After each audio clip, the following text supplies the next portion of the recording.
Bienvenue sur Work in Progress. Moi, c'est Mathieu et chaque semaine, j'explore le futur du travail avec une vision qui intègre le bien-être et la santé à travers des gens qui font, qui testent des choses concrètes pour construire un futur souhaitable et partagent ce qu'ils ont compris sous forme de clés d'action pour aider chacun de nous à mieux travailler. Ce podcast est fait pour vous si vous voulez être architecte et non victime de votre futur. Parce qu'à chaque épisode, vous repartez avec une action concrète à mettre en place maintenant.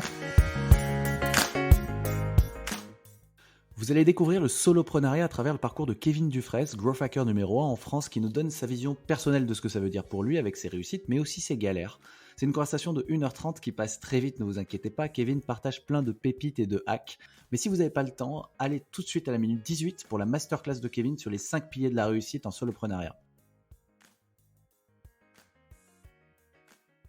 Salut Kevin, comment Salut. ça va ? Ça va très bien et toi? Bah, ça va super bien. La connexion Paris-New York est établie puisque tu es à New York actuellement. Je suis trop chaud pour cet épisode sur le soloprenariat. Je vais démarrer avec une petite intro et ensuite je te laisse te présenter, ça te va ? Ouais, aucun souci. C'est parti. Parce que le soloprenariat, en gros, qu'est-ce que c'est concrètement, tu vois ? Bon sang de bonsoir. C'est pas juste un buzzword. J'ai voulu vraiment faire cet épisode parce que pour moi, il y a un vrai phénomène derrière le buzzword, justement. Il y a un nouveau modèle de carrière qui se dégage et qui, selon moi, mérite d'être exploré. Et en fait, c'est un nouveau modèle d'entrepreneuriat qui est déjà super développé aux US, en ce moment, donc tu sais de quoi je parle. Et là où c'est pas toujours clair, c'est que c'est ni de l'entrepreneuriat classique, ni du freelancing. C'est vraiment monter un business avec pour objectif de rester seul, du moins ce que j'en ai compris. Et en tout cas, ne pas recruter, être rentable dès le début, avoir la possibilité de rester très libre, sans les contraintes d'avoir une boîte avec des salariés, sans les limitations financières d'un freelance qui vend son temps. Et donc, ça fait un peu rêver sur le papier, tu vois. Et je pense à des Américains comme Justin Welch, je ne sais pas si je prononce bien, mais le gars, c'est vraiment une référence qui poste pas mal sur LinkedIn et Twitter et qui fait un peu rêver. Il dit qu'il gagne des millions et qu'il a plein de temps libre. Et du coup, moi, je me pose la question de commencer pour de vrai, tu vois. Ça veut dire quoi être solopreneur ? Et c'est là que je trouve ton expérience super intéressante, Kevin, parce que pour moi, tu n'es pas seulement un solopreneur. Après plusieurs années sur ce modèle, tu es rentré dans un club assez fermé, que sont les solopreneurs diversifiés, avec plusieurs activités rentables en parallèle. Donc toi, tu es formateur, tu fais du coaching en growth hacking, tu fais aussi d'autres choses, on va en parler. Et le tout de manière assez inspirante parce que tu crées et tu partages beaucoup de contenu. Et ça aussi, c'est un pan que je trouve très intéressant. En fait, tu es toujours en train de tester. Et donc, ceux qui te suivent comme moi depuis pas mal de temps peuvent apprendre avec toi. Et aujourd'hui, on est dans une économie des créateurs. Tu vois, on est à l'ère du média. Et s'auto-produire en permanence, c'est quasiment une nécessité pour réussir. Ça aussi, je trouve que c'est super intéressant. Et donc, l'idée, si tu es d'accord, ce serait de faire un petit checkpoint sur ton parcours. Et à travers tes aventures, se faire une idée ultra concrète de ce qu'est le soloprenariat. Au-delà des chiffres et des paillettes, pour de vrai, sans bullshit. T'es OK pour ça ? Avec plaisir. Très belle introduction, en tout cas, au sujet du soloprenariat. C'est vrai que il y a beaucoup de choses déjà que tu as dit dans l'introduction sur lesquelles je vais revenir, mais enfin, qui sont hyper intéressantes dans ces nouveaux modèles. Je pense notamment, tu as cité Justin Welch, hein, qui a annoncé son salaire il n'y a pas très longtemps et qui fait du chiffre d'affaires autour de 160 000 euros par mois. Donc ce qui est juste assez colossal pour une seule personne quand on voit que Ouais. des boîtes même tu vois qui existent depuis plusieurs années n'arrivent pas à faire ce chiffre d'affaires là, et donc c'est vrai que tu vois des salaires assez hallucinants qui sur ce genre de modèle là, avec des gens qui ont l'air de s'éclater comme moi. Tu vois, je suis à New York, je voyage beaucoup, et qui sont hyper libres, mais bon, derrière, je vais essayer de te dire aussi qu'il y a pas, ça a l'air d'être magnifique, comme tu l'as dit sur le papier, mais il n'y a pas tout qui est bien, et c'est surtout qu'il n'y a pas tout le monde qui Ouais. réussit. Faut pas se faire de fausses idées non plus. C'est pas un modèle qui est non plus très facile. Je pense, hein. Moi, je pense que, en tout cas, si tu es bien accompagné, tu peux le faire. Le problème, c'est que tu n'as juste pas beaucoup de temps, en fait, pour y arriver. Ouais. Et la métrique qui compte le plus dans le soloprenariat, bah, c'est le temps et l'investissement que tu vas en faire. Moi, pour rapidement me présenter, si tu veux, j'ai commencé à Yes. rentrer dans l'entrepreneuriat assez jeune.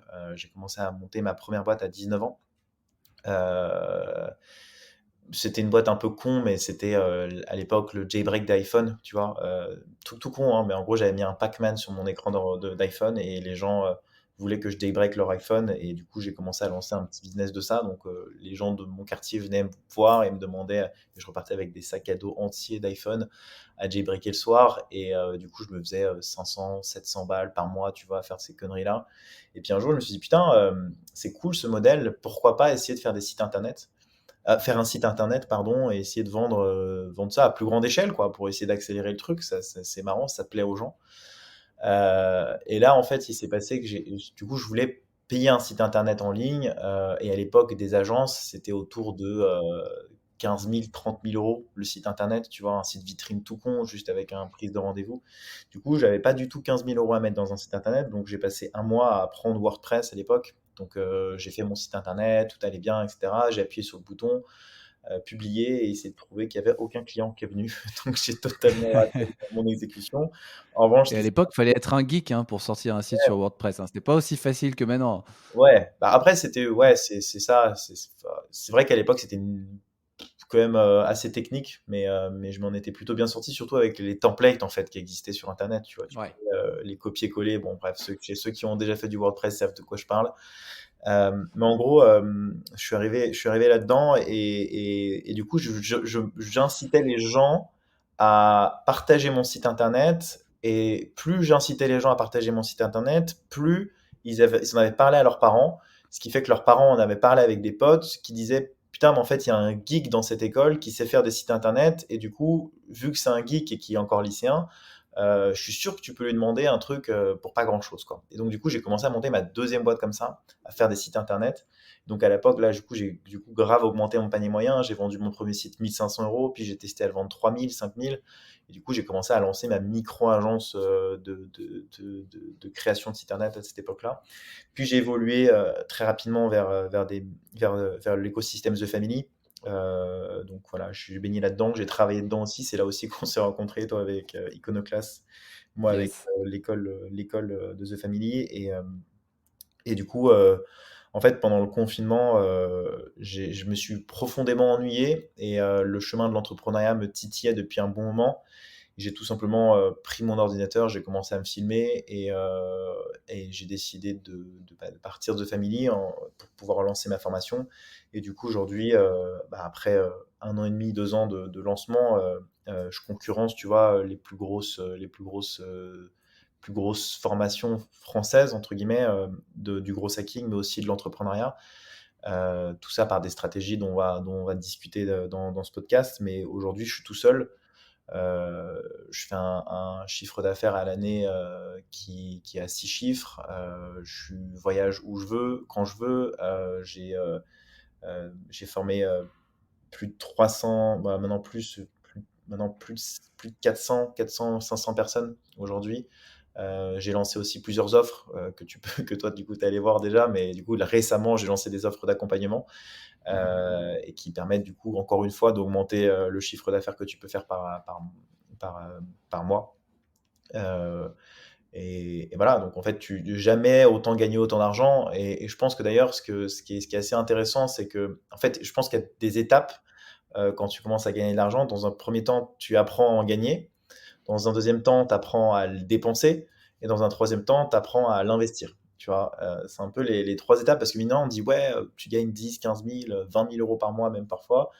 Ouais, mais en fait, moi, mon style de vie, il a pas relativement changé. Le style de vie, là, est en train de changer quand je suis arrivé à New York parce que c'est extrêmement cher. Mais en revanche, en vrai, ça m'a pas changé grand-chose, tu vois. Enfin, moi, pour moi, l'argent, c'est pour ça que je communique un peu sur mon salaire, mais pas trop non plus. C'est pas non plus, ça n'a pas été une fin en soi. L'argent, c'est juste une liberté. Et c'est ce que j'avais une discussion d'ailleurs avec Maud Alaves à un moment, je sais pas si certains connaissent, Ouais, qui fait carrément. un branding sur LinkedIn et on s'était vu avec plusieurs influenceurs sur Paris. Et elle m'avait dit un truc qui était très juste. Elle m'avait dit, en fait, l'argent, ça achète ta flemme et ton confort. Tu vois. Donc oui, tu as la flemme de cuisiner, tu commandes un Deliveroo, tu as la flemme, je sais pas, t'as mal au dos quand tu prends l'avion, bah, tu prends une première classe ou tu prends même un jet, pourquoi pas si tu veux te faire kiffer. Mais globalement, ça sert à ça. Donc voilà, rapidement Ouais. pour l'introduction à comment j'en suis arrivé là. Et M- voilà. Merci Kevin. Bah, c'est déjà, non, c'est déjà top. Il y a plein de choses. Euh, Il y a énormément de choses. Il y a déjà plusieurs choses sur lesquelles je voudrais revenir. Déjà, c'était intéressant, apprendre à en gagner, apprendre à le dépenser, apprendre à l'investir. Toi, tu es dans quelle phase là? Tu es dans la phase, bah, tu es aux US, donc tu as dû apprendre à dépenser ton argent là, j'imagine? Ouais, j'apprends clairement à le dépenser ici.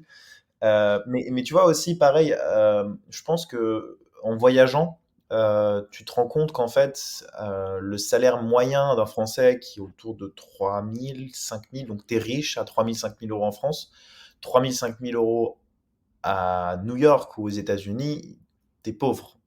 Il y a des gens qui sont serveurs qui gagnent mieux leur vie que toi, tu vois, même si tu es entrepreneur et que tu as un cadre supérieur. Donc c'est pour ça qu'en fait, nous, on est vachement biaisé dans l'économie de l'Internet parce que quand on parle, et c'est un truc dont on s'est foutu, tout le monde s'est foutu de la gueule récemment, du salaire moyen de LinkedIn, mais en gros, quand tu travailles dans le digital, tes potentialités de revenus sont illimitées, tu vois. Le marché américain, il est juste monstrueux, quoi. Il y a des millions de personnes, donc c'est normal qu'ils gagnent plus d'argent que nous. Ouais. Et du coup, quand tu dis tu gagnes 10 000 € par mois en France, t'es riche. Quand tu dis que tu gagnes 10 000 € aux US, bah, désolé, t'es même pas dans la classe moyenne, quoi. Tu peux même pas te payer les sorties, enfin, tu peux pas faire grand-chose, en final. Parce que t'as 6 000 € qui partent dans ton loyer, t'as 4 000 € pour vivre, euh, un plein de courses pour une semaine à New York, c'est minimum 500 €, bah, fais le calcul, il te reste même pas 1 000 € pour faire Ouais. des activités, quoi. J'ai Ouais. quand même payé une bouteille d'eau à 9 dollars. Euh, Oh donc l'enfer. ça picote un petit peu. Plus tous les extras, hein, bien sûr, parce que tu as aussi l'assurance vie, les trucs en plus, les extras que tu dois payer ici. Donc ouais, globalement, le style de vie, en tout cas, est pareil. À l'inverse, hein, quand je vais dans des pays en Afrique, par exemple, dans lesquels j'ai voyagé, ça te fait vraiment prendre conscience en fait de ce que c'est l'argent. Comment est-ce que tu dois le dépenser? Moi, je suis dans la phase aujourd'hui d'investir mon argent. Pourquoi? Parce qu'en fait, un peu, bah, c'est un lié au soloprenariat. Je vais un peu spoiler, hein, mais en gros, dans le soloprenariat, tu as une dimension qui est l'asset. Donc en anglais, c'est les ressources. En fait, une ressource, elle n'est pas qu'uniquement financière, elle est aussi communautaire. C'est-à-dire qu'en fait, moi, demain, comme tu as dit, j'ai plusieurs business, mais plus j'ai de personnes qui me suivent, plus je peux monétiser ces personnes qui me suivent, tu vois. Et il y a plusieurs étapes dont on va pouvoir discuter pour atteindre le palier de 10 000, Yes. 30 000, 50 000 et 100 000 € hein, par mois. C'est des chiffres qui sont qui font pas du tout flipper. En tout cas, moi, qui me font plus du tout flipper à atteindre, puisque je connais un peu les process pour les atteindre. Mais en revanche, effectivement, en ayant travaillé sur ces passifs, en gros, et pas les passifs comptables, les passifs rentables, en gros, que tu peux monétiser, tu vois. Là, tu travailles vraiment sur de l'actif constamment. Tu vois, si tu fais du conseil, tu vends ton temps, donc en fait, tu vends ton énergie. Et le but, au final, d'un solopreneur, c'est d'atteindre la retraite avant tout le monde. Tu vois, moi, mon objectif, c'est dans Mmh. 35 ans, 40 ans, j'arrête de travailler et que j'ai un roulement ou que je continue à faire d'autres choses, tu vois, mais en y passant le moins de temps possible, quoi. Mmh. En fait, tu deviens addict un petit peu à cette liberté qui est très bien, hein, en fait, au final, mais et dans laquelle, voilà, qui demande forcément de t'éduquer progressivement à, voilà, tu gagnes de l'argent maintenant, tu l'as dépensé, et comment est-ce que tu fais pour l'investir, pour pouvoir éviter de cramer ton oseille, tu vois, bêtement sur Ouais. des trucs cons, quoi, qui te rapportent aucune valeur à un instant T. Donc, je suis plus dans la construction, en fait, de ma, encore, hein, dans la construction de mon asset vie liberté. Et c'est la raison pour laquelle, là, aujourd'hui, je suis en train d'investir dans des boîtes. Donc, tu as plusieurs manières hein, d'investir. Quand tu es entrepreneur, en plus, ça vaut le coup, surtout quand tu es solopreneur, parce que forcément, tu te fais taxer à la fin de l'année. Tu vois, donc, si tu as un modèle, par exemple, moi, mon modèle, c'est de créer des holdings. Donc, ça, c'est un truc plus financier, mais c'est intéressant de savoir ça. C'est que tu vas Oui. investir l'argent que tu gagnes plutôt que de te faire taxer par l'État et de donner l'argent, même si, franchement, après les États-Unis, je suis hyper fier de vivre en France, mais en vrai, plutôt que de le donner à l'État, tu vas l'investir dans des entreprises, dans l'immobilier, pour faire grossir ton capital, quoi. Donc, c'est des choses, d'ailleurs, Carrément. peu de personnes font, puisqu'en fait, nous, en tant que solopreneur, on n'a pas besoin d'investir l'argent qu'on gagne dans notre boîte. Vu qu'on est tout seul, en fait, on n'a qu'un seul salaire, mais forcément, va cramer 50 000 € par mois. Ça, à part de vraiment prendre des jets tous les jours, c'est chaud, quoi. Donc, autant Oui. l'investir quelque part. Et tu vois, j'avais parlé avec des gros entrepreneurs qui font plusieurs millions par an. Ils n'ont jamais fait ça, tu vois. Et ils me disent, nous, la majorité de notre CA est réinvesti dans notre boîte. Et je pense que c'est très bien pour grossir. En revanche, le solopreneur a pas ce problème-là. Parce que le Ouais. seul argent qu'il gagne, c'est pour lui, tu vois. Il n'a pas d'équipe, il n'a pas de stack technique, très peu en tout cas. il a personne, enfin il a rien à payer en fait, tu vois. Donc C'est quoi en gros toi tes coûts de enfin c'est intéressant, tout ce sujet autour de l'argent, puisque ça anime pas mal les débats. Juste toi pour savoir ta rentabilité, enfin toi c'est quoi tes coûts? C'est 15? C'est si on prend ta boîte? mes coûts, je dépense 300 euros par mois en outils à peu près. L'outil Ouais, qui me coûte le plus cher, c'est l'outil de campagne d'emailing qui me coûte 200 euros par mois. Les OK. C'est autres, quoi? C'est Lemlist, Active Campaign. Je Active Campaign, d'accord. C'est C'est hyper cher parce que du coup, j'ai 10 000 abonnés. Donc, du coup, ça ah ouais, OK. Ah ouais, OK. à faire cher. En revanche, ouais, ce qui OK. coûte vraiment le plus cher après, WordPress, mon site, donc c'est gratuit. Hébergement, ça me coûte 12 euros par mois, 12 dollars par an, pardon. Les autres outils, en fait, qu'on me donne, enfin, vu que j'ai une audience, les outils enfin, les outils que j'utilise du Growth Hack, par exemple, je les ai gratuitement, tu vois. Là, je suis sur la bêta, OK. tu vois, en janvier de Lemlist. J'ai eu d'autres outils aussi. Je fais aussi, tu vois, je peux aussi faire comment dire, de l'affiliation. Par exemple, je propose des outils et j'ai aussi un income sur les outils que je vends. J'ai des outils comme Casper, tu vois, en affiliation. Donc, pour trouver les numéros de téléphone, tu vois, j'ai un compte gratuit chez eux. En fait, j'ai une stack technique qui est gratos qui devrait me coûter au moins 700 euros par mois, mais que j'ai gratuitement grâce à l'affiliation Ouais, et le business que je peux leur amener, tu vois. Donc, ouais, ouais. c'est plutôt cool quand tu travailles Ouais, c'est plutôt dans cool. le business de dire, OK, bon, je vais utiliser du Casper pour pouvoir aller faire du lead ou accélérer mon business sans avoir besoin de dépenser, quoi. Donc, et pour, Yes. Mais les outils, c'est intéressant. Je voudrais peut-être qu'on y revienne après, mais du coup, avant, on ouvre plein de tiroirs. J'adore. Comment on va s'en sortir de cette conversation? Le, je suis obligé de faire un peu timekeeper, quoi, parce que bon, je dois te libérer à un moment. Tu as parlé pas mal d'argent et je trouve que tu remets bien les idées en place. Juste pour boucler la boucle avec ça, il faut pas confondre le chiffre d'affaires et le revenu. Et déjà, ça, c'est important. On parle souvent, je fais 10 000 euros par mois. En fait, un solopreneur, il a beau être tout seul, c'est du chiffre d'affaires. Donc, c'est effectivement pas forcément ce qui va toucher lui tout seul en termes de revenus. Il y a les taxes qui passent par là. Et il y a aussi un enjeu, effectivement, qui est de capitaliser. C'est voilà, comment j'investis pour capitaliser, pour avoir, plutôt que de l'argent sur un compte, de l'argent qui va me rapporter. Et ça, c'est un deuxième enjeu du solopreneur que je trouve hyper intéressant. Mais du coup, ça fait la transition. J'ai toujours pas vraiment posé ma première question d'ailleurs. Enfin, pour toi, c'est quoi le soloprenariat? Et puisque tu as évolué, en fait, toi, tu es entrepreneur à la base, tu vois. Mais c'est quoi le soloprenariat et en quoi c'est différent pour toi du freelancing ou de l'entrepreneuriat classique? ouais, en fait, moi, je suis alors pour être tout à fait transparent, le terme soloprenariat, je savais pas trop ce que c'était à la base. Je trouve que ça me correspond plutôt bien, mais je suis tombé dedans vraiment par hasard. Je l'ai fait en mode, bon, vas-y, je tente et je vois si ça prend et puis au final, ça m'allait largement. Donc en fait, je suis vraiment tombé dedans, tu vois? Ouais, Pour moi, c'est le solopreneur, ce sont des gens qui arrivent à faire de l'argent avec des produits internet. Donc ça peut être des formations, ça peut être des PDF, ça peut être, plus il y a des bootcamps, des machins. Bref, en gros, pour moi, le solopreneur a une expertise sur un domaine qu'il est capable de vendre en ligne sans avoir besoin de dépenser du temps. Les solopreneurs sont fondamentalement des personnes, surtout avec un état d'esprit et des caractéristiques qui sont très communes, qui est l'attachement à la liberté, au temps que tu veux passer dans ta vie, tu vois. Donc en fait, tu crées des modèles dans ton cerveau qui vont te permettre de dégager le maximum de temps pour ta vie. Tu vois, moi, je travaille que les demi-journées. Par exemple, l'après-midi, je travaille plus.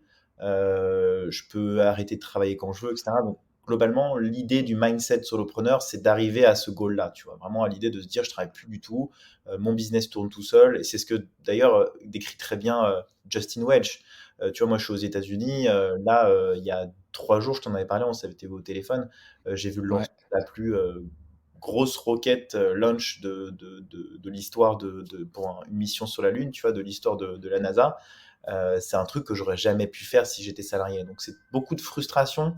Donc c'est une envie dans un premier temps. Je trouve que c'est un état d'esprit déjà le soloprenariat de se dire en fait moi ce que je veux c'est de pas me faire chier avec des gens, de bosser avec des gens. Je veux un business qui tourne, je veux de l'argent qui rentre et du coup je vais me battre pour ça. Donc c'est les modèles dans un premier temps. C'est un bon modèle de croissance dans lequel tu vends quelque chose contre quelque chose. Deuxième chose, je pense que c'est une expertise.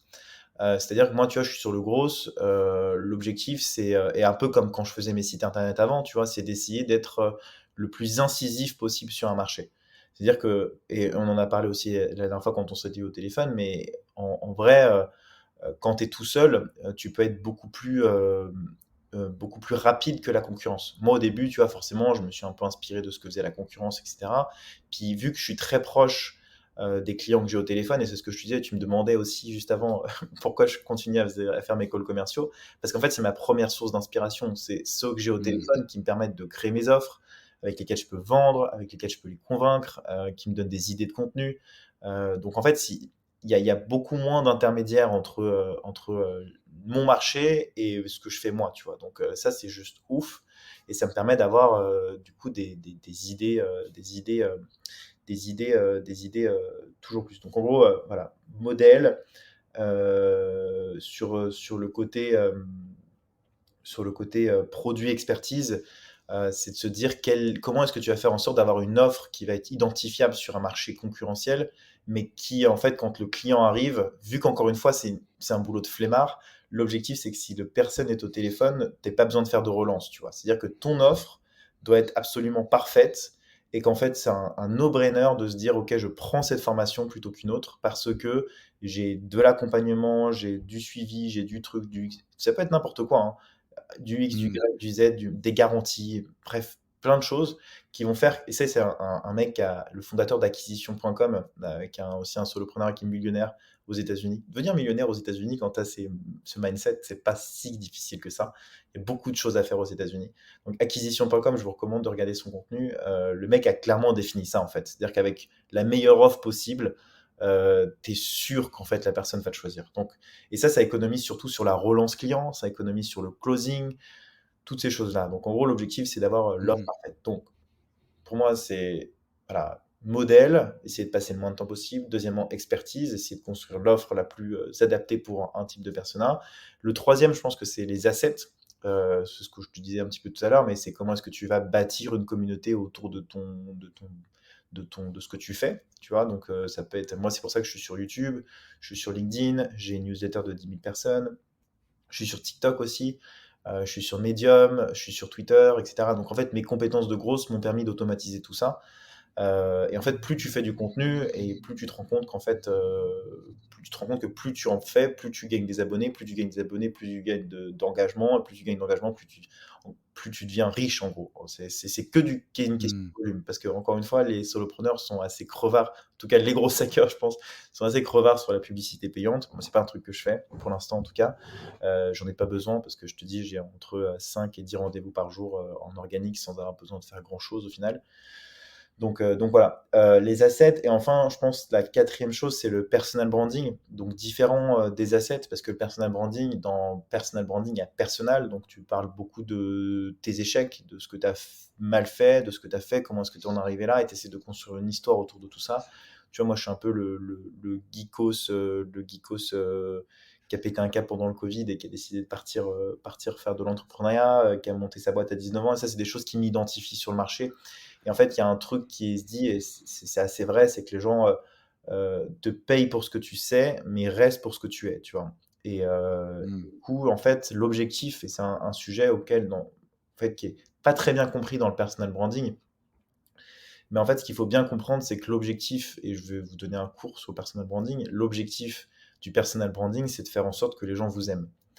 C'est aussi con que ça, hein. C'est-à-dire toucher l'émotion de quelqu'un. Et je vais vous donner un exemple tout bête, mais quand vous lancez votre boîte, les personnes qui vont le plus vous soutenir, en tout cas j'espère pour vous, ça va être vos amis ou votre famille. En fait, vos amis ou vos familles vous soutiennent parce qu'ils vous aiment et parce que quand vous aimez quelqu'un, vous avez envie de sa réussite. Et ça peut passer par très peu de choses, hein, finalement. Ça peut être des likes sur un post, ça peut être des commentaires même sur un post, ça peut être un repartage d'une story, ça peut être n'importe quoi. Les gens partagent parce qu'ils vous aiment et parce qu'ils ont envie que vous réussissiez. Et c'est l'objectif du personal branding à travers ça, c'est d'amplifier en fait tous les assets que tu vas créer à travers une Yes. histoire et un storytelling autour comment est-ce que tu en es arrivé là, quoi. Parce que ça peut aussi inspirer les gens. Je, Et je enfin, voudrais qu'on revienne ensuite sur ton personal branding. Pardon, je t'ai coupé, il y avait un cinquième point. c'est le contenu. Voilà, c'est juste créer le maximum de contenu. Ah ouais, ok. Et ça, tu le différencies aussi des... Ouais, tu le Les différencies assets, des c'est la assets. communauté, c'est les gens qui te suivent, tu Ouais, vois. ok. Ouais, ok. Ok, ok. Ah, intéressant. Ouais, bah donc modèle, expertise, communauté, personal branding, contenu. C'est hyper complet. Là, on a déjà affaire à une masterclass. Alors, à l'intérieur de chacun de ces points-là, j'aimerais bien te poser plein de questions. Donc, bien sûr, c'est le défi qui m'attend. Mais j'ai bien aimé ta phrase. Les gens te payent pour ce que tu fais, mais restent pour qui tu es. On est un peu dans l'ère du who, tu vois. Il y avait beaucoup l'ère du why. People don't buy what you do, but why you do it. C'était un peu Simon Sinek. Et là, j'ai l'impression qu'il y a un truc très fort en ce moment, justement, pas que avec le soloprenariat, autour du personal branding où les gens n'achètent pas ce que tu fais mais qui tu es, tu vois, et c'est intéressant le parallèle. Mais avant, je voulais revenir quand même sur un truc intéressant, c'est en fait quels sont tes objectifs derrière le choix de rester tout seul, parce que tu l'as dit tout à l'heure, tu as dit enfin c'est quand même un choix de rester tout seul. Et derrière, il peut y avoir plusieurs objectifs. L'argent en étant peut-être un, mais c'est pas forcément une fin en soi. Du coup, voilà, je voulais savoir un peu, toi, qu'est-ce qui drivait ta volonté pour le moment de rester seul? Est-ce qu'il y avait, tu te poses peut-être des questions d'ailleurs de changer ça. Et voilà, quels sont tes objectifs, quoi, pro et perso? Et Ouais. peut-être qu'ils ont changé aussi d'ailleurs. C'est une très bonne question, et en fait, pour être transparent avec toi, je pense être, fondamentalement, un mauvais manager. Je suis pas bon à travailler avec les gens et je pense que ceci, c'est l'une des raisons pour lesquelles j'ai quitté le salariat. C'est que en fait, je fais des choses que les gens ne comprennent pas. Je déteste les gens qui sont pas curieux. Je suis très généreux sur les connaissances que je vais partager. En revanche, euh, je pense pas être le meilleur manager. Tu vois, je suis quelqu'un qui va très vite, et tous les solopreneurs en fait, même qui, moi, j'ai connais des solopreneurs, tu vois, qui ont remonté des boîtes, donc du coup qui sont 60 personnes maintenant, enfin bref, un truc de malade. Et en fait, ils ont envie de quitter leur boîte, tu vois, parce que la majorité du temps, ce qu'on entend, c'est putain, ça va pas assez vite. Non, mais tu vois, moi, je suis un mec, j'ai une idée, je la fais. Et ouais, en fait, c'est juste cette frustration-là, en fait, de se dire que c'est lent, quoi. Tu vois, ça, tu dois demander à Michel d'envoyer un message à Jacques pour faire un. En fait, je pense qu'on a tout simplement pas le cerveau, nous, les solopreneurs, à bosser comme ça. Et moi, en fait, pour être transparent, j'ai déjà essayé de m'associer avec des gens plusieurs fois, 3 fois, avec des amis d'ailleurs, qui sont aujourd'hui d'ailleurs assez connus sur LinkedIn, donc ils ont un peu profité d'un coaching. Profité, je suis très fier d'eux, hein, voilà, il n'y a pas de problème. Sauf que moi, j'y ai passé du temps et du coup, bah, j'ai pas eu un retour sur investissement si important que ça, à part le fait de me dire, ok, bon, en fait, mes techniques fonctionnent puisque ça a fonctionné sur ces personnes-là. Euh, et, et, et je pense que les principales raisons pour lesquelles ces associations n'ont pas fonctionné, c'est parce que j'ai pas de l'empathie suffisante, tu vois, pour pouvoir comprendre véritablement ce que sont les enjeux de chacun. Pour moi, en fait, tu montes une boîte, tu gagnes de l'argent, tu gagnes ta liberté et basta, tu vois. T'as plein de biais. Le leadership, tu vois, Simon Sinek, quand il parle du leadership, c'est hyper intéressant. Je trouve que c'est passionnant la manière qu'il a de le raconter. En revanche, tu vois, je pense fondamentalement, et je suis pas trop à l'aise avec ça, c'est que après avoir fait ces expériences-là, je suis assez convaincu et je suis à l'opposé de ce que pense Simon Sinek sur ça, même si du coup je vais sûrement me faire clasher dans le podcast. Mais après avoir parlé avec des entrepreneurs du coup qui ont revendu leur boîte, qui ont du coup valorisé plusieurs millions et qui ont des centaines d'employés, etc. La majorité du temps, ce qu'ils vont dire, c'est qu'ils vont jamais dire à quelqu'un d'exceptionnel dans leur boîte qu'ils le sont, parce que s'ils leur disent, en fait, c'est ce qu'il m'a dit. Ce qu'ils me disent souvent, c'est qu'en fait, Kevin, il n'y a toujours qu'un seul patron dans la boîte. Tu vois, il n'aura toujours qu'un. Si tu as quelqu'un d'exceptionnel et que tu le payes 3000 € par mois pour faire un truc exceptionnel à ta place, tu es gagnant dans l'histoire. Et donc, en fait, c'est toujours une échelle de rentabilité versus ce que ça te coûte, tu vois. Si tu arrives à rassembler, et c'est ça qui est le truc leadership, des gens extraordinaires, et que tu arrives à les payer pas trop cher, tu vois, pour qu'ils travaillent pour une mission pour toi, et qu'ils soient OK avec ça, tu vois. Là, je trouve que c'est du leadership, mais d'un côté, je suis Ouais. pas à l'aise avec ça parce que c'est pas, ils sont pas payés à leur juste valeur.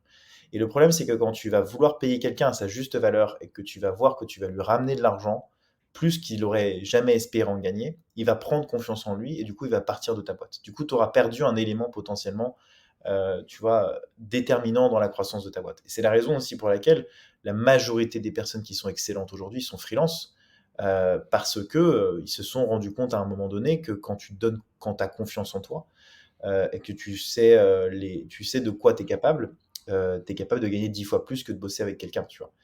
Et, Hmm. et ça, c'est un peu la désillusion que j'ai, moi, par rapport après, si, franchement, si des gens ne sont pas d'accord avec moi, avec plaisir pour en débattre, mais aujourd'hui, moi, c'est un peu la vision que j'ai du recrutement, en tout cas dans mes équipes. Et d'ailleurs, je connais beaucoup de gens, tu vois, qui travaillent avec des infopreneurs, hein. Donc, je pense à Franck Roca, je pense à l'entreprise Paradox, je pense à Yes. ces gens-là, même Julien Musi, tu vois, des mecs qui sont infopreneurs comme ça, qui existent depuis plusieurs années, même, je pense, tu vois, Antoine BM, qui est un solopreneur qui Ouais. a plusieurs années, même Stan Leloup, les mecs qui ont des équipes, mais enfin, en termes de management, je suis pas convaincu que ce soit le meilleur truc au monde, tu vois. C'est le chaos total, en fait, dans la boîte de. Moi, je sais que j'ai un pote qui bossait dans des boîtes comme ça. Il est arrivé, il m'a dit, mais c'est le bordel, il y a des vidéos, ça fait un an qu'on attend de les monter, tout le monde est dans tous les sens. Un solopreneur, c'est quelqu'un qui aime bien vivre dans le chaos, tu vois, et qui Ouais. difficile pour lui en fait de structurer quoi. Et du coup quand tu arrives avec et c'est difficile de travailler du coup avec quelqu'un qui vit comme ça et qui bosse comme ça, tu vois. Et ouais, je pense Mais que tu vois c'est quand c'est même des étapes. Est-ce qu'il y a quand même, du coup, moi je suis entièrement d'accord. J'ai envie de rester sur un solopreneur, c'est quelqu'un qui a besoin, enfin qui adore vivre dans le chaos, parce qu'en plus il y a un aspect créatif. Enfin moi j'aime bien être dans le chaos, tu vois, par exemple. Je déteste quand c'est trop structuré, quand c'est processé. À chaque fois d'ailleurs, je pars de mes boîtes quand ça devient, enfin pareil. J'ai eu des désillusions, mais j'ai aussi remarqué que dans les boîtes dans lesquelles j'ai bossé, j'adorais être en début d'aventure et après, dès que ça se structure, ça me pète ouais, ça me pète les rouleaux parce que c'est trop lent. Tu vois, c'est exactement ce que tu disais. Et les process et la lenteur et la politique, ça m'insupporte. Mais du ouais, coup, dans le soloprenariat, même si c'est le chaos, tu en as un peu parlé tout à l'heure, je crois. Est-ce que pour toi, il y a des grandes étapes? Est-ce qu'il y a des niveaux, tu vois? Tu bien vois, sûr. est-ce qu'on peut mettre des salaires peut-être derrière, tu vois, quel salaire espérer quand on se lance, puis en fait à chaque niveau, est-ce qu'il y a des niveaux un peu virtuels à craquer, quoi? Totalement. Ouais, ouais, totalement. Pour moi, il y a plusieurs paliers. Le premier palier, bah, c'est des paliers de chiffre d'affaires, hein, ni plus ni moins, 10 000 euros, 20 000, 30 000, 50 000, 100 000 euros par mois. C'est des paliers qui sont tout à fait acceptables, enfin qui sont tout à fait atteignables en tant que solopreneur. La seule différence qu'il y a, c'est l'engagement que tu veux y mettre. Tu vois, c'est toujours pareil. Tu peux tourner avec 200 000 euros par an, bosser, tu vois, bosser 3 heures par jour et tu vas pas chercher plus loin. Tu vois. Gagner de l'argent en ligne, c'est rarement comme ce que beaucoup de gens pensent, simple. La majorité des gens que vous voyez sur Internet sont moins riches, et c'est ce que disait d'ailleurs Thibault Louis, je lui ai parlé sur Instagram parce que vraiment, pour le coup, je suis assez d'accord avec lui.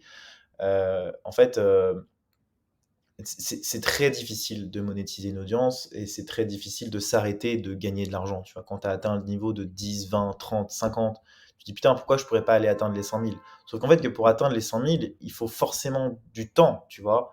Il faut que tu structures tes offres, il faut que tu structures ton contenu, il faut que tu engages des gens pour faire des choses à ta place que tu n'as plus le temps de faire. Tu vois, tu me demandais de mes calls, etc. Bah ouais, là aujourd'hui, l'heure où je te parle aujourd'hui, j'ai un pipe de 80 000 euros sur mon CRM, tu vois, de la semaine dernière. 80 000 euros, donc je suis pas sales, je fais jamais de relance. Là, ce mois-ci, cette semaine, je vais en avoir peut-être 20 000. C'est-à-dire qu'en 2 semaines, j'ai un pipe commercial et je suis pas à 100%. Comme je te dis, je travaille que les demi-journées. J'ai un pipe commercial à 100 000 euros, juste là en 2 semaines, tu vois. Je suis pas encore la semaine d'après, donc c'est-à-dire que potentiellement sur le mois, je peux atteindre des pipes à 300, 400 000 euros. Si tu arrives ne serait-ce qu'en closer, ouais, allez, 30%, tu vois, 30%, tu arrives à faire des pipes à 100 000 euros par mois, et ouais, fine, ok, mais après, derrière, moi, comment est-ce que je gère ça, tu vois? Parce que mes offres, elles sont, à partir du moment où tu veux dépasser des paliers, tu as deux stratégies. La première stratégie, c'est augmenter ton audience. Plus tu as de gens qui te suivent, plus il y a de gens potentiels qui vont acheter tes formations. Hmm. Donc, ton produit Internet, en fait, en France, il faut que tu augmentes le maximum. Ok. Pour augmenter le maximum ton audience, tu n'as pas 36 000 solutions. C'est soit tu fais de la publicité, soit tu fais du contenu. Le contenu, c'est long, c'est fastidieux. En revanche, à la fin, au fin du compte, c'est de l'evergreen, donc ça tourne tous les mois, tu vois. C'est Là, l'effet boule de neige, quoi. c'est ça, c'est C'est une boule de neige. Sauf que pour créer du contenu, il te faut du temps, tu vois. Donc, c'est soit tu engages tous tes efforts sur la création de contenu et du coup, vraiment, tu te mets en machine de guerre et tu fais que ça toute ta journée. Et d'ailleurs, ce que fait Antoine BM, hein, en fait, Antoine BM, il a commencé comme ça, il faisait vraiment que du contenu. À travers ça, il y a plusieurs choses à savoir. C'est que déjà, les algorithmes sont totalement différents d'avant. Antoine BM, il a commencé au moment, par exemple, dans ce cas d'étude-là, où YouTube, c'était beaucoup plus facile de percer qu'aujourd'hui. Ce que je te disais au début, YouTube, c'est un calvaire. Pareil, quand je pense à Gabriel Gorovic avec son podcast Grossmaker, d'ailleurs, qu'il arrête. Euh, il a commencé au moment où le podcast était bien, et puis d'un coup, tu vois, ça s'est pété la gueule, donc il faut changer de stratégie. Euh, la création de contenu est un lieu de chaos absolu dans lequel tu dois tout le temps te réinventer, tout le temps réinventer les contenus, essayer de trouver ce qui marche pas. C'est du 80-20 tout le temps. Tu peux bosser 2 heures sur un contenu qui va faire 10 vues et à l'inverse, faire un post à la con qui va en faire 50 000 vues et te ramener des milliers d'abonnés, quoi. Donc, il suffit parfois un petit truc, tu vois, il y a des gens qui vont percer sur TikTok juste avec une petite vidéo pourrie de 10 secondes, quoi. Et malheureusement, tu n'es pas responsable de ça, tu vois. Donc, la création de contenu, il faut en faire beaucoup pour augmenter les chances de réussir et de percer. Et il faut aussi en faire beaucoup pour augmenter ton pipe potentiel, enfin ton volume potentiel de personnes qui pourraient acheter ton offre à ce moment-là. Donc après, l'objectif, une fois que tu as des audiences, bah, tu les actives et tu les monétises. Donc soit OK. par la publicité, soit par le contenu. De l'autre côté, quand tu veux vraiment dépasser tes plafonds de verre, pour moi, à partir de ce moment-là, la première année, sur ces contenus, si tu exécutes bien, tu peux faire du 10 000 € par mois. Tu Toi, ouais, j'aimerais bien revenir. Toi, c'est à peu près ça le chemin que tu as eu? Moi, les Juste pour comprendre concrètement, tu vois, comment tu as premiers fait? mois, les premiers mois de la vente de ma formation, j'ai fait 8 000 € de chiffre d'affaires. Le premier mois de OK. lancement. Et ma formation, je l'ai vendue entre 500 et 1 000 €, tu vois. Et à l'époque, donc je n'avais qu'une seule.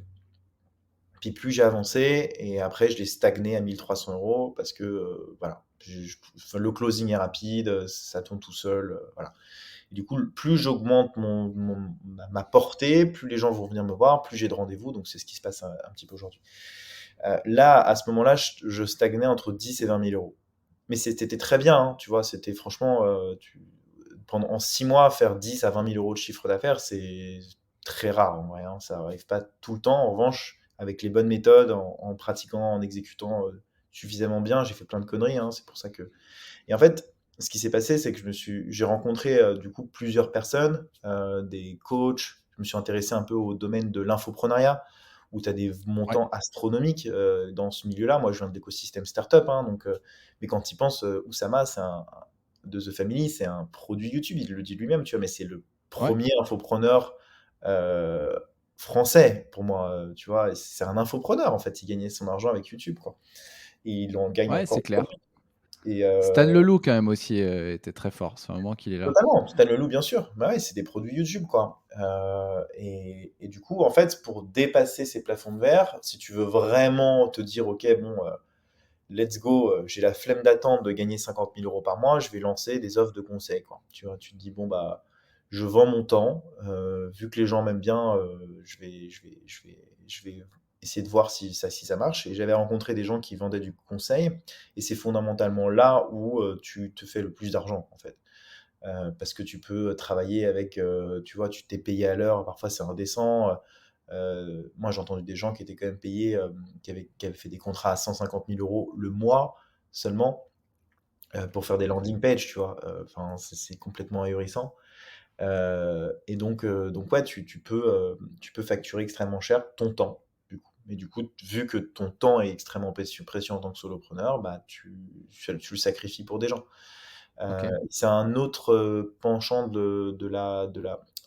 C'est intéressant comme façon de voir les choses parce que du coup, ça te donne vraiment l'idée de dire, en fait, c'est soit tu vends, soit tu loues, tu vois. Et l'idée de dire qu'en fait, un modèle de boîte, de croissance, un pricing, peut faire x10 si il est bien processé et s'il est bien pensé, tu vois. Mmh. Si tu regardes encore une fois, acquisition.com, c'est ça, c'est le mec te garantit du succès. Tu vois, moi, c'est ce que j'avais fait avec un client. au bout de 6 mois, si tu as pas respecté X, Y raison, tu es garanti, tu es remboursé. Donc, tu rien à perdre. Moi, je suis Ouais. financé par l'État aussi, tu vois, donc j'ai un modèle de ouf où les mecs, en fait, dépensent 0 € pour apprendre les trucs que je sais, quoi. Donc, Parce que c'est CPF, c'est ça? C'est ouais, pour ça c'est que tu CPF, dis ça? Mmh. ouais, c'est ça. En revanche, il faut bien avoir en tête que même si ça paraît beau pour être vrai, le marché de la formation en France est extrêmement concurrentiel, contrairement à et petit aussi parce que enfin, les gens font beaucoup d'études en France, donc ils n'ont pas forcément aspiration à se former avec d'autres choses en ligne. Ils pensent qu'ils savent tout, contrairement aux États-Unis où tu vois l'achat de formation en ligne, l'achat de petits PDF, PowerPoint que tu vas acheter 30, 50 balles ou voire 100 ou 1000 balles, ça pose pas vraiment de problème parce que c'est 1000 € pour eux, c'est rien, tu vois. Et le Mmh. marché surtout est beaucoup plus gros, quoi. Il y a beaucoup plus de gens, donc forcément, tu peux beaucoup plus toucher de personnes. Ouais. Donc voilà, en fait, c'est pour ça que le soloprenariat aux États-Unis est extrêmement intéressant. Et c'est Et si on peut revenir sur la France, toi, ta trajectoire, donc en gros, toi, tu as commencé par de la vente de formation. Donc en fait, tu investissais tout ton temps dans produire du contenu pour te faire connaître et j'imagine closer des gens. Et là, ce que tu racontes, c'est que pour débloquer, tu stagnais un peu à 10-20 000 € de chiffre d'affaires par mois, ce qui est déjà énorme. Bravo au passage. Et là, pour débloquer, pour passer au palier supérieur, maintenant, tu as ajouté des offres, très bien packagées d'ailleurs sur ton site, où tu vends ton temps. C'est ça, tu vends des accompagnements et donc tu fais en parallèle vente de formation et là, tu vends ton temps. Mais du coup, ça, c'est pas vraiment scalable par contre. En fait, la exactement. scalabilité, elle vient du fait de monter ton prix, du coup, ou de. Parce que tu peux pas Les vendre 2. 12 accompagnements, quoi. T'as pas le Tu temps. vends les 2 parce que du coup, moi, j'ai gagné le marché du gros par le produit. Ni plus ni moins, hein. La formation que je propose, elle est juste, plus intéressante, elle est plus technique, elle est plus poussée que ce que les gens, aujourd'hui sur le marché font, tu vois? Donc c'est pour ça que ça m'a économisé du temps sur le closing et cetera et en termes de scalabilité, quand tu es payé, 1 000 € de l'heure, on peut dire que c'est scalable sur certaines offres de coaching, tu vois? Ça reste quand Ouais. même intéressant. Donc, en fait, si tu, pour moi, tu dois toujours réfléchir à combien tu coûtes et combien est-ce que tu peux, tu vois, combien est-ce que tu es prêt à vendre ton temps, tu vois. Tu vois, Thibault Louis, il a vendu son temps récemment à 300 €, je crois. Oussama, il le vend 450. J'ai des ghostwriters qui vendent les posts à 500 balles. C'est vraiment, c'est toute une question de temps et de ce que tu as besoin pour vivre, tu vois. Ça, c'est vraiment les deux étapes pour moi, parce Mhm. que ce qui se passe aussi, c'est que quand tu fais des formations, un produit d'appel, tu as forcément des gens qui vont avoir besoin de conseils et d'accompagnement derrière, tu vois. Il y a des gens qui sont faits pour apprendre seuls et ça devient des machines de guerre, tu vois, d'autres personnes qui ont besoin d'approfondir sur certains sujets parce qu'ils n'ont pas la maturité entrepreneuriale, le bon état d'esprit, ils ont besoin aussi parfois d'être coachés, tu vois, psychologiquement. Donc voilà, ça c'est les deux paliers en tout cas pour atteindre au moins les 50 000, pour moi en tout cas. Après, ce qui se passe pour aller encore plus loin, donc là du coup déjà avec ça, tu bosses une demi-journée par semaine et tu peux te faire 40-50 000 euros, tu vois, par an, par mois, pardon.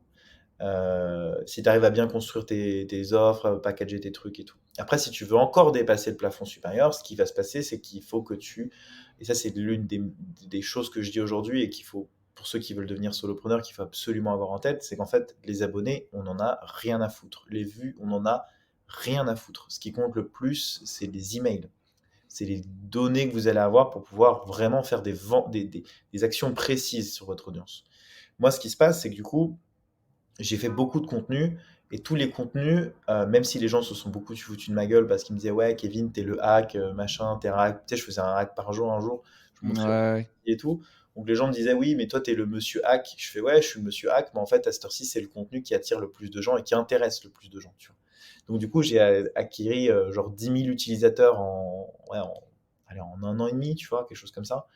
Je suis retourné sur mon Active Campaign là, tout à l'heure, j'ai fait putain, mais en fait, j'ai même pas utilisé les emails encore. Donc, du coup, ça, c'est la deuxième stratégie que je mets en place aujourd'hui pour encore atteindre le palier, c'est de créer des offres de personnalisées en fonction de l'audience que tu as dans ta cible, tu vois, dans ton CRM. Donc, par exemple, tu vas faire des contenus du style, tiens, Bah, est-ce que vous faites entre 5 et 10 000 euros? Est-ce que vous faites entre 10 et 30 000 euros? Est-ce que vous faites entre 30 000 et 100 000 euros? Et du coup, en fonction de ça, tu vas leur proposer des Ah, offres ok. personnalisées en fonction de ça. Donc en fait, tu dépasses le côté packaging d'offres. Là, tu peux vraiment leur faire des offres, tu vois, coup de poing, entre guillemets, en mode, voilà, là, je lance exclusivement une formation pendant 3 mois ou même un an, hein, tu vois. En vrai, vraiment, tu vois, typiquement, si tu veux faire 500 000 euros par an, tu vends 10 accompagnements à 50 000 et tu l'as, hein, tu vois. 50 000 euros par an, voilà, ça se fait, Ça hein. paraît facile quand tu le dis. Et Non, enfin, ce que je veux dire, c'est que des gens qui payent 50 000 balles et qui, avec un abonnement par mois, enfin, oui, l'objectif, c'est vrai que ça se trouve. Non, mais c'est clair. L'objectif, c'est d'augmenter ta LTV, quoi. Tu vois, ta lifetime value. C'est comme Mmh. dans les SaaS. En fait, moi, les gens, tout simplement, payaient 1 300 euros ma formation, mais ne payaient pas plus parce qu'ils n'avaient pas l'occasion de payer plus, tu vois. C'est un peu comme ce que tu vas quand tu vas dans un restaurant. Le mec te dit, vous voulez un café? Ouais, ok, go, tu vois. Euh, Ouais, s'il le demande pas, tu le prends pas, quoi. c'est ça. Donc, Mais augmenter le lifetime value de tes clients, c'est le meilleur moyen d'atteindre tes plafonds de verre. ouais, et il y a un truc hyper important que tu as dit, juste, on est quand même tous présents sur LinkedIn, sur Insta, sur TikTok, sur les réseaux sociaux. Sauf qu'en fait, une audience sur un réseau social, c'est un peu une audience en location. Tu vois, t'es pas propriétaire de ton audience. Le réseau social en question change d'algo. Walou, c'est terminé. Ça peut être terminé du jour au lendemain. Donc, vous construire un business en béton armé qui est résilient dans le temps, c'est ultra important d'avoir accès directement à son audience. Et une des plus vieilles méthodes, mais qui marche toujours super bien, c'est de créer une newsletter, en fait, une liste email. Et Exactement. ce que j'entends, c'est que grâce à ça, toi, demain, bah, si jamais t'es banni de LinkedIn, c'est pas grave, en fait. Tu as tes Ouais, mails, tu as tu peux tes gens, toujours tu as faire tes des... clients, quoi. Exactement. Tu peux toujours Ça faire... sera chiant, mais c'est OK. Ouais. Et là, depuis tout à l'heure, tu nous fais quand même un peu rêver. Je voulais quand même savoir quelles étaient les plus grosses, enfin, des grosses difficultés que tu avais rencontrées, ou des gros risques, ou des gros pièges que tu avais identifiés. Ouais. En fait, la première leçon que j'ai reçue, moi, c'est quand même que l'entrepreneuriat, et dans le quotidien que je vis, c'est qu'en fait, c'est un bras de fer. Ou même plus, le, c'est le mec ou le compétiteur qui va réussir à respirer le plus longtemps sous l'eau, tu vois, vraiment, qui gagnera la bataille. Parce que moi, j'ai eu des compétiteurs qui sont arrivés en bombe. Je sais pas si tu te rappelles de Germinal, hein, à l'époque, qui sont Carrément. arrivés en bombe sur le marché avec une audience de malade. Et donc, en fait, là, quand j'avais les gens au téléphone, c'était ouais, je pense que je vais prendre Germinal, je pense que je vais prendre ci, etc. Donc, en vrai, j'étais au fond du gouffre à ce moment-là parce que je me suis dit, putain, J'avoue, ça devait être dur pour toi, en fait. Tu étais ouais, c'était seul dur. face à une armada, quoi. Parce que les gars, ils étaient nombreux, ils étaient Ah ouais, visibles. défoncer le marché, genre c'était horrible et moi j'arrivais pas du tout à... Du coup, ce que j'ai décidé de faire, c'est vraiment de me mettre dans mon tunnel en fait, et de juste améliorer mon offre et mon produit, tu vois? C'est vraiment le truc numéro un que je me suis dit. Je me dis: «Je vais pas les avoir par l'acquisition, je vais les avoir par le produit». Il s'est avéré que j'ai eu un peu de chance, que leur produit B2B, en tout cas celui où j'étais censé être mon positionnement, était le plus mauvais et ils se sont fait défoncer sur les réseaux, tu vois? C'est aussi le problème, d'avoir une grosse visibilité, c'est que tu as forcément aussi des gens qui vont peut-être pas être heureux de ton travail et donc du coup qui vont venir te clasher sur les réseaux. Et donc du coup ils ont un peu eu la descente aux enfers, quoi, où dès que quelqu'un demandait une formation et qu'on disait Germinal, ils se faisaient défoncer sur les réseaux. Et du coup, bah, ils sont un peu morts dans le...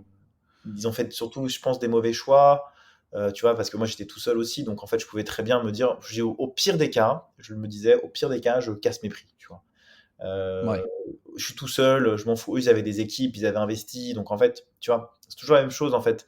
Du coup, quand tu es solopreneur, tu as moins le... Mais bon, tu as moins le côté de dire tu as des salaires à payer, etc. Là, tu étais en mode tranquille, easy peasy, ça fonctionne. Donc j'ai vraiment stagné, ça m'a fait descendre un peu mon CA, mais ça c'est la première chose. La deuxième chose aussi, donc faut faire attention à la concurrence, c'est-à-dire que c'est vraiment sur le long terme, tu vois.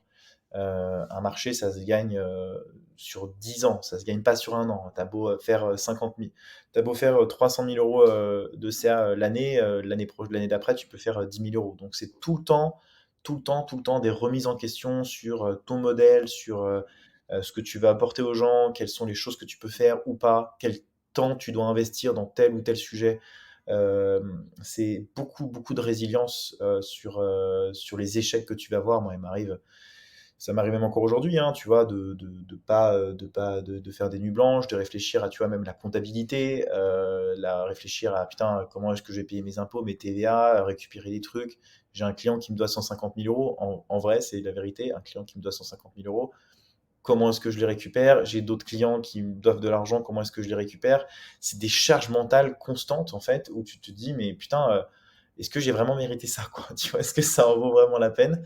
Parce qu'au final, comme je te dis, le chiffre d'affaires, bon, bah, voilà, c'est quelque chose, mais est-ce que tu le dépenses, quoi? C'est des chiffres, mais en vrai, est-ce que Ouais. tu en as vraiment besoin? Est-ce que tu as besoin d'aller atteindre ces plafonds, ces paliers-là, pour atteindre le million et juste te dire, ouais, cool, j'ai gagné le million? Co comment tu gères, Kevin, la charge mentale? Parce que ça, c'est ultra intéressant ce que tu dis. C'est-à-dire que qui dit solopreneur dit tu gères quand même un peu tout seul. Donc, tu as tout plein de petits soucis qui s'accumulent ou bon, bah, tu te dis: «Bah, c'est cool, si jamais il m'arrive une merde, eh ben, en fait, je suis tout seul, donc c'est que moi, donc je peux gérer, je peux pivoter rapidement. J'ai pas de salaire à payer, tout ça». Mais en vrai, tu te prends quand même, dans la figure, énormément de petits problèmes à gérer, à penser. Et en plus, le fait d'être exposé sur les réseaux sociaux, moi je connais ça à une toute petite échelle, mais enfin, il y a une charge mentale énorme liée à l'exposition aux réseaux sociaux aussi. Ouais. Comment tu gères ça? Je trouve ça hyper dur aujourd'hui. Je pense, Franchement, enfin pour moi qui suis solo, c'est le plus dur à gérer, hein. j'ai mis, C'est même pas les clients, quoi, c'est la charge mentale. ouais, ouais, je comprends totalement. Bah, il m'est arrivé, il y a pas longtemps quand je suis revenu d'Égypte, je me suis fait clasher, sur un post, que j'avais écrit, j'étais passé dans tous les médias, les machins, des mecs qui se foutaient de ma gueule et tout, surtout que j'étais revenu, j'étais fatigué, j'étais pas du tout dans le mood de me faire acharner, j'avais juste essayé d'apporter de la valeur et en fait, hem, je pense que forcément tout le monde, tout le monde se fait clasher. Ça met en down de dingue. C'est la première chose. Le clash des haters, honnêtement, j'en ai plus rien à cirer. Parce que pour moi, en fait, quand je poste un contenu, j'ai une phrase que j'ai.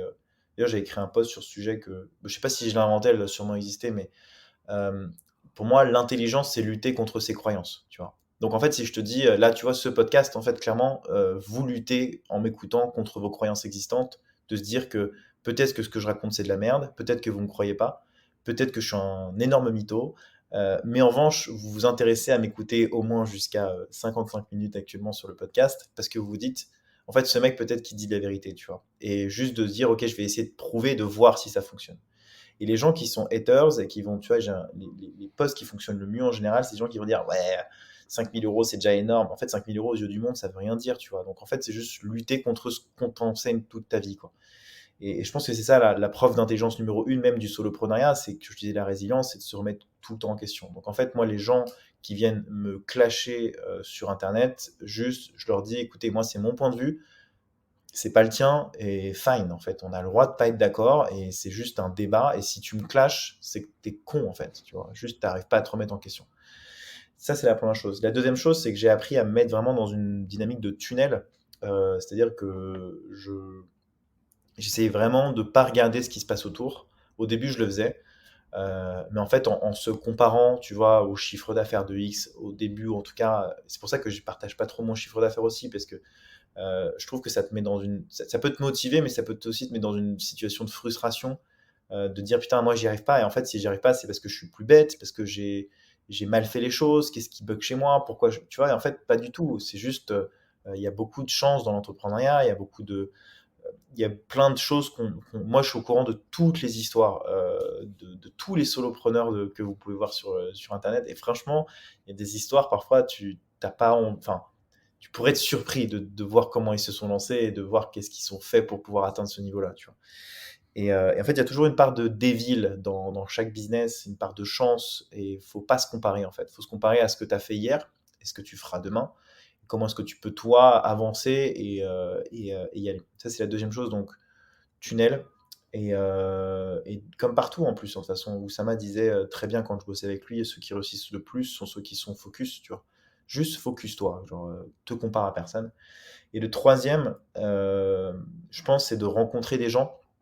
Le solopreneur, c'est extrêmement dur, tu es souvent seul, tu as souvent envie d'échanger sur les problématiques et en fait de voir que des gens rencontrent les mêmes problèmes, les mêmes peurs que toi, ça fait beaucoup de bien. Parce que tu peux pas, te confier à tes amis, tu peux pas te confier à ta famille, parce que même à ta meuf, parce que personne te comprend, parce que tu te sens extrêmement seul. Vraiment moi pendant, très longtemps et c'est pour ça que je voulais m'associer aussi parce que au moment où tu dis: «Bon, ça y est, c'est toute cette charge mentale, à 2 on a plus de cerveau, on a plus de créativité, on fait Mm. beaucoup plus de trucs». Donc là, aujourd'hui, ce que j'ai réussi à faire d'ailleurs avec Ruben Tayeb, d'ailleurs qui pourrait être intéressant que tu interviewes sur ce modèle-là, parce que lui, il est très inspirant sur les différents modèles qu'il a créés. Il avait une agence, il a monétisé son audience, maintenant il est ghostwriter, il a plein de projets, il fait plein de trucs, il vit absolument dans le chaos comme moi. Et ça marche très bien, il est hyper content, il a une petite fille et tout, donc c'est super. Et du coup, en rencontrant cette personne, c'était hyper. Et j'en ai rencontré d'autres aussi. On a créé une communauté aujourd'hui ensemble. Et vraiment, tu vois, je te parlais de l'amour. Vraiment, je pense qu'on s'aime, tu vois, tous de notre manière. On s'aime amicalement, professionnellement. On s'admire les uns les autres. On s'entraide, on s'encourage, on se console. Et c'est hyper fort, en fait, le lien que tu peux créer avec ces gens-là. Et ça t'aide beaucoup dans le business aussi, tu vois. Moi, j'appelais ça des mafias à l'époque. Quand tu voyais tu sais, des gens qui faisaient des contenus de merde sur LinkedIn, tu disais putain, moi je me fais chier à faire du contenu, lui il en fait 30 000 vues et moi je fais que 100 Ouais. sur ce poste. Ça te frustre, tu es tout le temps dans de la comparaison, tu vois, je suis même pas sur le favicon des influenceurs alors que je fais 400 à 1 million de vues d'impressions par mois sur LinkedIn. Euh, C'est Enfin, parce que c'est une histoire de mafia? C'est quoi? C'est une histoire de connexion, ça? en fait, c'est une histoire je sais pas, t'as des choses parfois que tu comprends pas trop, quoi, tu vois. Tu sais que t'as des gens qui s'entraident, quoi, mais c'est pas mal, en vrai. Tu vois, des gens qui viennent commenter tes posts, des potes qui viennent partager tes trucs. Enfin, bien, c'est un unfair advantage. Grave. Au contraire, tu dois te construire, tu vois. Je trouve que de Toi, ce que tu s'entraider. dis, c'est que tu as construit ça, en fait. Au-delà du truc naturel, bah, moi, j'avoue, quand je te vois poster sur LinkedIn, en plus, je trouve ça très drôle ce que tu poses, donc je vais naturellement aller commenter, etc. Mais toi, ce que tu dis, c'est que tu as carrément créé une communauté, un petit squad ou une mafia où vous vous entraidez, quoi. Exactement. Ce qui prend un peu le contre-pied, enfin, ce qui permet un peu de contourner le fait d'être trop solo tout le temps, c'est d'avoir plutôt d'avoir des pairs qui sont des alliés, quoi. Exactement, ouais, et puis moi je peux aider, tu vois, sur les parties modèles, enfin, tu vois, quand tu as des gens qui peuvent m'aider sur le personal branding, tu as des gens qui peuvent m'aider sur X, Y, Z, de la productivité, enfin n'importe quoi, tu vois, et t'évolues Je avec me ces rends gens. compte que, je me Et- rends compte que je suis tellement solo, moi, Kevin, je suis au niveau zéro. Ça doit faire partie des paliers, je pense. Tu vois, moi, je suis et- trop solo pour le moment. Et ouais. t'as raison, il faut que je rentre dans une mafia, quoi, En fait, tout dans le un monde, club. c'est la stratégie de n'importe quel créateur de contenu aujourd'hui. Quand tu regardes même, tu vois, je prends souvent cet exemple, mais Norman, Cyprien, Mister Ouais, ils V, se sont mis ensemble, c'est vrai. ils ont été ensemble, ils étaient dans leur squad et ils ont niqué YouTube ensemble, tu vois. Donc tu prends une squad, tu te dis, ok les gars, maintenant viens, on va niquer LinkedIn, viens, on va niquer Insta. Tous les influenceurs faisaient ça hein, à l'époque, ceux qui ont plusieurs millions aujourd'hui. Bon, ça prend du temps, il faut être juste patient, tu vois. Ça, c'est d'ailleurs le quatrième élément de la dimension du temps. Créer un business rentable, périn, scalable, ça prend beaucoup de temps. Moi, je vois beaucoup de vendeurs de rêves, hein, ce que tu dis beaucoup sur Internet. Oui, il fait 3 millions d'euros par an à 19 ans. Ouais, fine, derrière, mais tu fais quoi de tes 3 millions, tu vois? Enfin, C'est vrai, c'est pas une autant question. d'argent trop tôt, c'est pas du tout un cadeau, en fait. Il faut vraiment prendre conscience de ça. C'est que même moi, j'ai un niveau de vie qui est au-dessus de ceux de mes amis, je peux pas tout faire, tu vois? Donc, en fait, avoir de l'argent pour en profiter que soi-même, ça sert à rien, tu vois. Donc en fait, moi, Ouais. l'objectif, c'était ça aussi quand j'essayais de m'associer avec mes potes, c'est OK les gars, viens, je vous apprends à faire de l'argent, et ensuite on va kiffer ensemble, tu vois. Et Et tu as parlé du temps, tu as parlé du temps avant. Tu dis ça prend du temps et ça c'est important ça prend du temps. parce qu'on parle beaucoup du résultat, de l'argent, etc. Mais toi, du coup, j'aimerais bien comprendre, puisque le temps, c'est le premier. Tu as attaqué par ça d'ailleurs. Le temps, c'est vraiment la métrique la plus dure à gérer quand tu es solopreneur. C'est ton atout, c'est ton asset qui a le plus de valeur, tu vois. Et donc, toi, comment tu t'organises, tu vois, en vrai? Comment tu fixes tes objectifs? Tu me dis que tu arrives à bosser une demi-journée par jour. ouais, comment tu fixes tes objectifs, comment tu prends tes décisions, comment tu organises ton agenda, tu vois, comment tu Bah, crées des synergies entre tes activités, tu vois, ça, je trouve ça peut être intéressant quand même parce que c'est j'ai un l'impression autre que toi, tu as craqué le niveau, truc. c'est un autre palier à atteindre. C'est juste de se dire, c'est pas de l'ambition, mais c'est juste, tu vois, des moments, putain, pourquoi faire quoi? Ça m'amuse en fait aujourd'hui. Tu vois, je suis plus dans une démarche d'amusement. Si je dois faire le million, c'est en savourant la journée. Tu vois, c'est ce que disent les Américains et c'est un truc très inspirationnel ce que je vous dis, mais c'est juste qu'en fait, moi, j'ai la destination. Tu vois, dans ma tête, je sais où je vais aller. Tu vois, je l'ai clairement, visuellement dans ma tête. Dans 5 ans, 5 ans, c'est hyper long. Ça fait que 2 ans que j'ai lancé ma boîte. Tu veux Euh, aller où dans 5 ans? Tu veux dans être où? 5 ans, bah, dans 5 ans, j'espère avoir, tu vois, genre, tu vois, je trouve que Justin Welch, par exemple, c'est une très belle inspiration, tu vois. Genre être encore vraiment, avoir des gens qui bossent, tu vois, pour mon modèle, tu vois, que moi j'ai le plus de temps possible pour faire mes choses, que je puisse inspirer aussi des gens, que je puisse les aider, que je puisse les accompagner. Enfin, tu vois, vraiment faire un truc, ce que je fais aujourd'hui, mais peut-être à plus grande échelle, à voir, tu vois. Mais en tout cas, avoir, voilà, moi je suis un numéro 5 pour ceux qui savent ce que c'est. Je suis très attaché un peu aux ressources, tu vois. Donc en fait, j'ai besoin de, de, de, de- comment dire, de rationaliser les ressources que j'ai pour être heureux. Mais c'est surtout que, tu vois, là, ce que je me dis, c'est que première année, quand j'ai vraiment fait de l'argent, je me suis dit, putain, absolument que je fasse le million. Et en fait, ça m'a totalement mindfucké, quoi. En fait, ce que je vous disais, c'est que c'est sur le long terme que ça va se jouer. Il y a des gens qui commencent, enfin j'avais lu une étude, d'ailleurs c'était sur l'objet d'un de mes posts, des gens la moyenne des personnes qui deviennent millionnaires, je crois qu'elle est autour de 47 ans, euh, Ok. qui gagnent leur premier million aux États-Unis. Tu vois. Donc, je pense qu'elle est un peu plus faible aujourd'hui. Je pense qu'aujourd'hui elle doit être autour de 40 ans, 35-40 ans, tu vois. Parce que du coup, tu as les produits internet qui accélèrent tout ça, je pense. Peut-être Ouais, aussi. et puis il y a eu une inflation. Enfin, 1 million aujourd'hui, c'est pas 1 million il y a 20 ans, quoi. Il y a peut-être Ouais, aussi ça.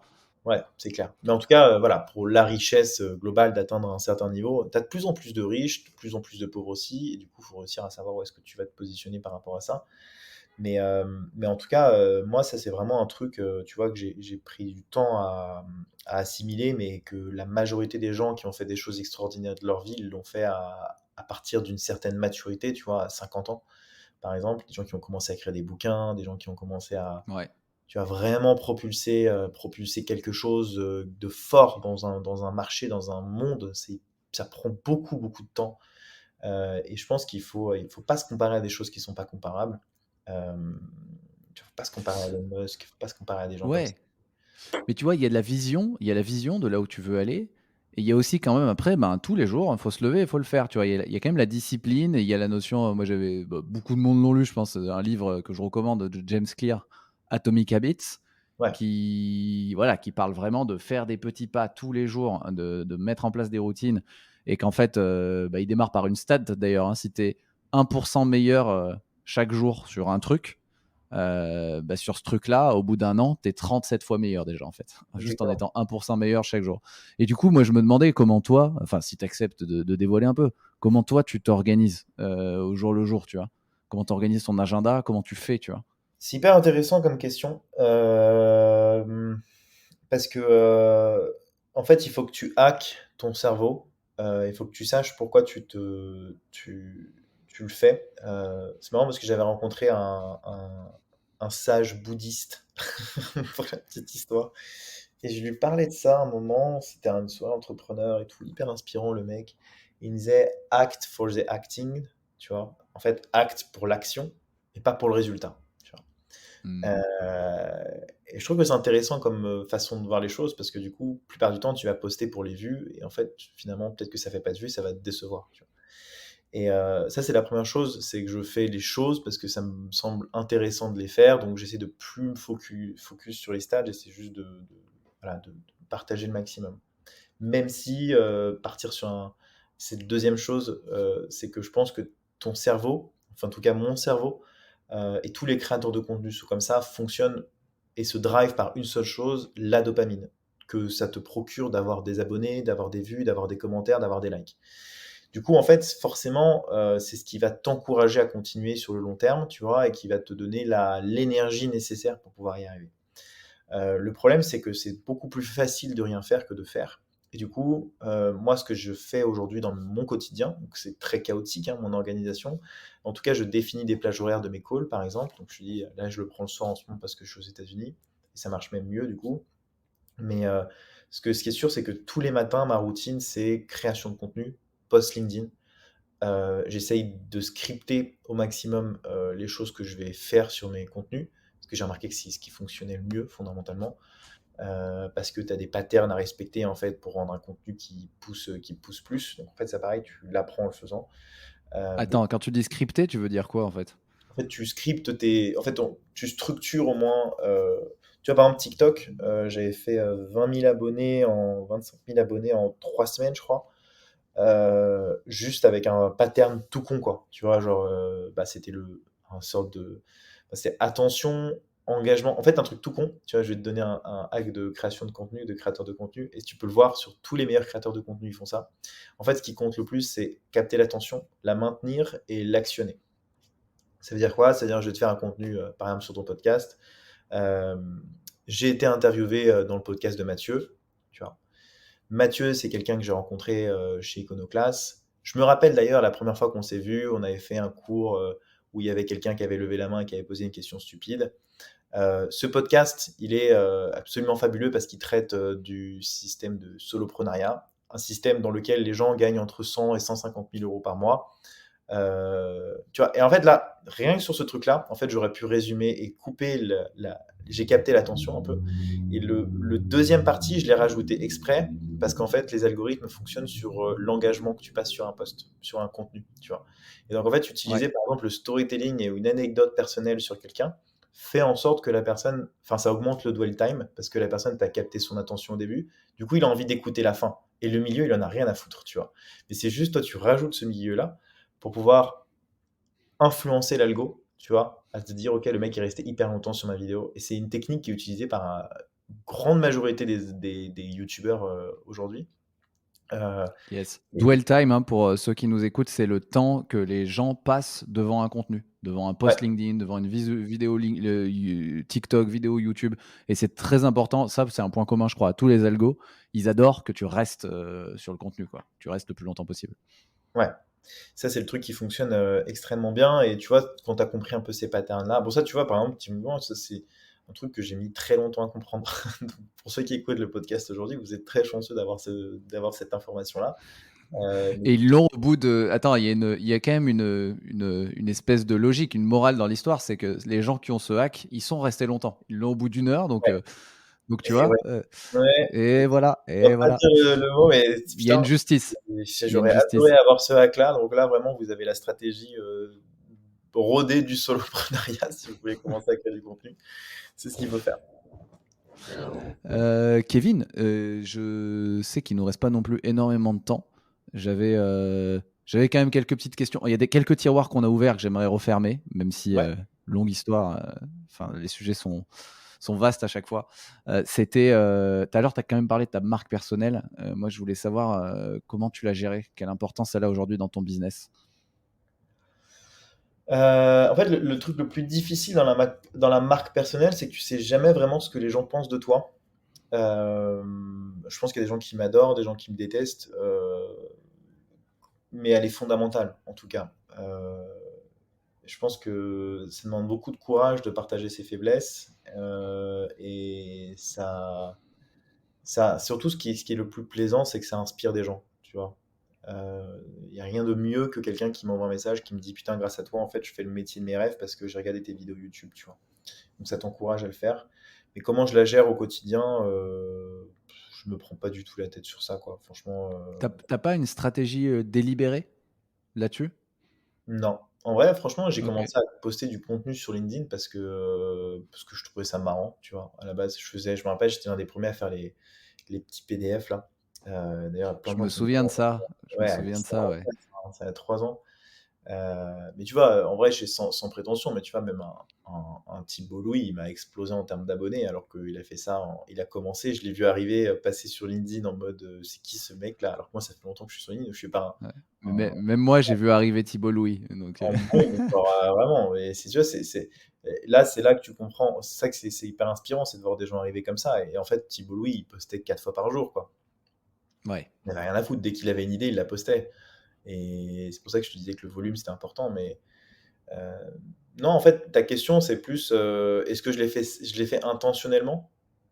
Ouais, et même aujourd'hui, est-ce que tu as une stratégie derrière ta marque personnelle, tu vois? Ça, c'est un truc qui m'intéresse parce que pour moi et parce que j'accompagne aussi, moi, dans mon job, des gens sur leur problématique de croissance organique. Et en fait, ma clé d'entrée, moi, c'est de les accompagner sur leur personal branding, tu vois? Donc, on parle de plein de choses, stratégie positionnement, identitaire, stratégie de contenu, etc. Mais du coup, moi, je le fais avec eux de manière délibérée parce qu'en vrai, bah, je vends des accompagnements et donc il faut quand même qu'il y ait un résultat, tu vois? Et je me Ouais. demandais si toi, tu l'avais fait comme ça ou pas, tu vois? Moi, je l'ai fait pas intentionnellement, pour être honnête. Et j'ai fait beaucoup de conneries d'ailleurs quand j'ai commencé à le faire. Mais non, ouais, j'ai vraiment fait. Je t'avoue, j'arrive même pas à juger l'importance. Moi, je vois que je suis quand même invité dans des événements, dans des podcasts et tout, mais tu vois, c'est pas un. C'est juste partager des trucs que je trouvais cool, qui pouvaient aider des gens, quoi. C'est surtout ça Hmm. qui m'a poussé à la base. Après, c'est sûr que, voilà, apparemment, mon nom de famille est attitré sur YouTube, sur Google, avec Gros Hacking. Donc, en fait, si vous tapez Gros Hacking, vous allez avoir Kevin Dufresne en France qui va arriver. Donc, les algos pensent que mon prénom, c'est le terme Gros Hacking, quoi. Et C'est ouf je me ça. suis fait hacker moi-même, tu vois. Donc, ça, c'est assez marrant. Après, ouais, après, non, en fait, la marque personnelle, elle est hyper importante dans le soloprenariat. Après, je pense que c'est un avantage qui a ses faiblesses aussi parce que typiquement, tu vois, je peux pas revendre ma boîte en fait. Ma formation, je peux pas la revendre parce que c'est Kevin Dufresne et qu'en fait, une formation sans Kevin Dufresne, c'est plus une formation que, tu vois. Donc, Ouais, c'est vrai. toujours un peu. Moi, je recommande. Ouais. Du coup, Tu peux pas revendre ta boîte, ouais, mais ta marque. En fait, oui, il y a des avantages et des inconvénients, mais tu peux pas revendre ta boîte Kevin Dufresne Formation, ok. Quoique, mais parce que tu as quand même une audience derrière, tu as des gens, tu as du contenu et tout. Mais en vrai, il y a quand même un énorme avantage, je trouve, à investir sur sa marque personnelle. C'est que demain, si ta boîte s'effondre pour X ou Y raison, en fait, toi, tu restes Kevin Dufresne, les gens connaissent ta tête, Google sait que tu es associé au growth, tu as une audience, et donc en fait, ça peut s'effondrer demain, tu recommences après-demain, et en toi, fait, tu es ouais. indestructible, tu vois. C'est les assets, ouais, exactement. C'est ce qu'on disait au début, ouais, c'est les assets qui sont hyper importants. Après, ouais, ça a ses avantages et ses inconvénients, quoi, tu vois.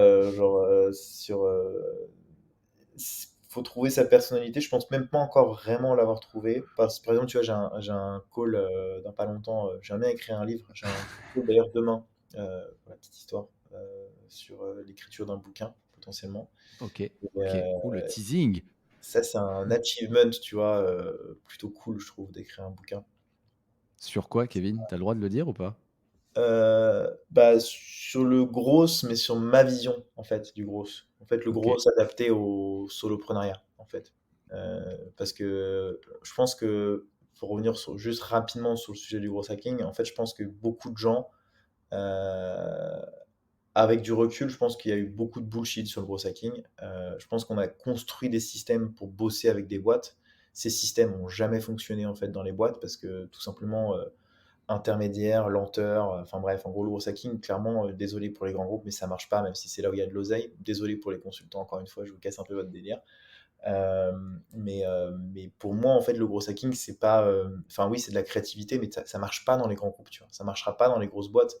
Mm. Euh, Ça marche dans des boîtes, tu vois, où tu crées des cellules, donc faut vraiment des process très précis, avec des équipes bien qui envoient. Faut être hors process, en fait. Ça marche Ouais, pas dans les process des grosses boîtes, hein, avec les gros exactement. logiciels, les machins. Exactement. Ouais. Et malheureusement, c'est là où il y a le plus d'argent. Donc forcément, les gros hackers et les marketeurs ont essayé de marketer le truc. Mais du coup, tu vois, ce qu'on t'apprend en ligne, c'est pas le vrai, quoi. Le vrai, c'est pour ça que la formation est importante. C'est que du coup, c'est pas le vrai growth, tu vois. C'est pas un vrai growth, il travaille pas dans un grand groupe, tu vois. Enfin, pour moi, en tout cas. Ouais. Je sais rien, mais en vrai, un vrai growth, c'est quelqu'un qui envoie 15-20 actions par jour, qui est content de le faire, qui a des résultats de malade, qui prend son téléphone pour appeler et qui, en fait, qui est un entrepreneur en fait, tu vois. C'est quelqu'un qui est juste qui fait le boulot à la place d'un CEO. Et c'est pour ça que moi, ça me fait doucement rire quand les CEO m'appellent et qui me disent, ouais, Kevin, j'aimerais que tu bosses pour moi.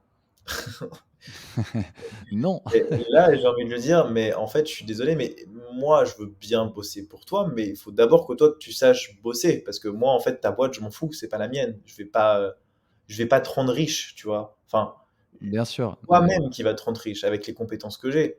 Mais derrière, moi, enfin, t'imagines pour toutes les variantes qu'il faut avoir quand tu es entrepreneur pour comprendre un marché, comprendre tes clients, comprendre ton acquisition, tous les trucs que ça englobe et de vouloir le déléguer, je trouve que c'est juste complètement lunaire.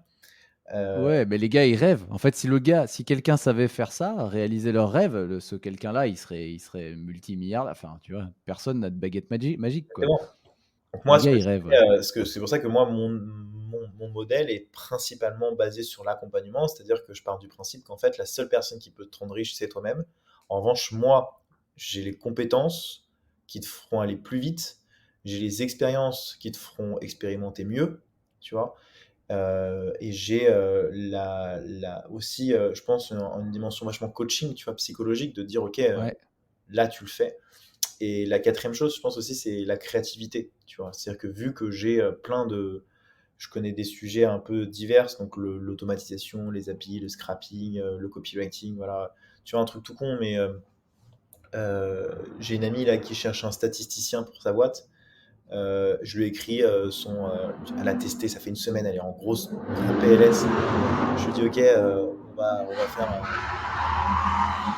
désolé. Qu'est-ce qui se passe à New York City, là? Il y a une Euh, course-poursuite, il y a une oui, course-poursuite tu devant notes chez Kevin, ce quoi. moment où on a eu ce timing-là pour que tu cut. Euh, Non, je cutterai pas. Non, franchement, c'est pas grave. C'est pas bon, grave. les gens vont avoir une énorme, une Non, énorme.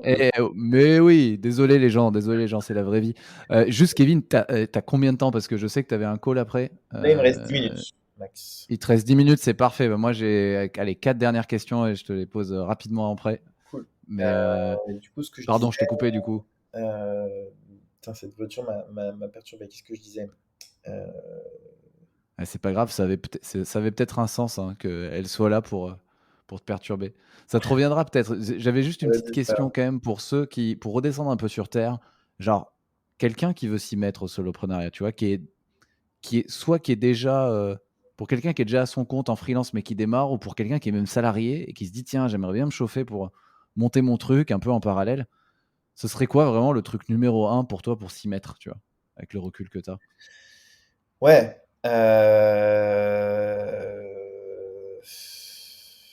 En vrai, j'ai envie de dire juste un truc, euh, de le faire sans avoir de produit à vendre avant, tu vois. C'est-à-dire que, en fait, le produit que vous allez avoir envie de vendre, il va venir au fur et à mesure, tu vois. C'est-à-dire il faut commencer à partager des choses, tu vois. J'ai un ami d'ailleurs avec qui je voulais m'associer, qui s'appelle Geoffrey Dulac. Vous pouvez aller le voir sur LinkedIn si vous voulez, qui s'est mis à créer du contenu tous les jours, donc sous mes conseils à moi. Là, il a fait près de 200 000 vues sur son dernier post, tu vois. Donc il est passé je crois, de 1000 abonnés à 3000 abonnés. Et en fait, voilà, progressivement, il s'avance vers le soloprenariat, tu vois. Et il a rien à vendre.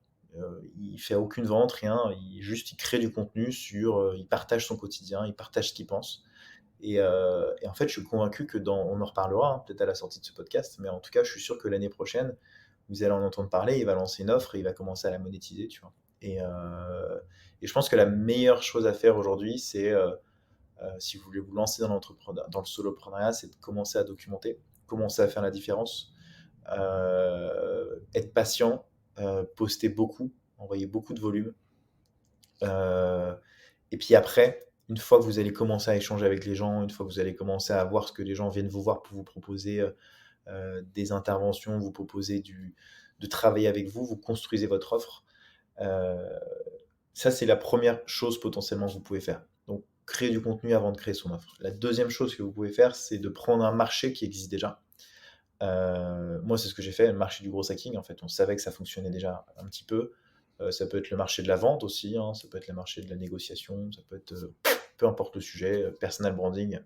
Essayez juste d'avoir en tête que la grosseur de votre marché est extrêmement important dans votre business parce que plus il est gros, plus vous allez pouvoir vendre de choses, quoi.